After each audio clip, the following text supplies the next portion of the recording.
যারা অবিবাহিত যুবক যুবতী আছো, এই লেকচার তোমরা যারা শুনছো, তোমাদের মধ্যে কেউ যদি জেনা করে থাকো, অবিবাহিতর কথা বলছি, তোমাদের কাদের মধ্যে এখন 100 বেত্রাঘাতের শাস্তি ঝুলে আছে।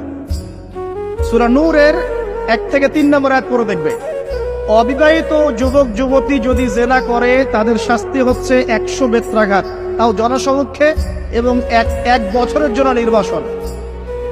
এই বিধানগুলো যদি পৃথিবীর কোনো দেশেও না থাকে, আসমানে আছে।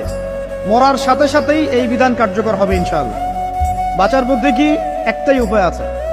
এই লেকচার কানে চলে গেছে, অনতিবিলম্বে ওযু করবে। ওযু করে খালেস ভাবে রাতের শেষ রাতে জায়নামাজ বিছাবে। জায়নামাজ বিছিয়ে আল্লাহর সামনে দাঁড়িয়ে 2 রাকাত নামাজ পড়বে। পড়ে নিজের পাপের কথা স্মরণ করে চোখ দিয়ে দরদর করে পানি ফেলে দিবে।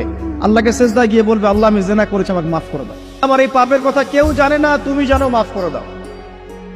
এই মাফ নেওয়ার পরে আবার ওই যার সাথে করেছেন ওর সাথে আবার লিঙ্ক আপ করার চেষ্টা করেন না। আসো আমরা জেনা করেছিলাম, আসো বিয়ে করে নেই, এটা সলিউশন না। জেনা করেছেন, আগে তওবা করে ফিরে আসতে হবে, তারপরে পুরো জীবন ইসলামিক লাইফ লিড করতে হবে। আল্লাহ যদি দেখেন যে হ্যাঁ আপনি ঠিকঠাক তওবা করে আল্লাহর কথা চলছেন, আল্লাহ তখন আপনাকে নেককার স্ত্রী দিবে ইনশাআল্লাহ। এই এই এই একমাত্র রাস্তা যুবকদের জন্য এবং যুবতীদের জন্যও।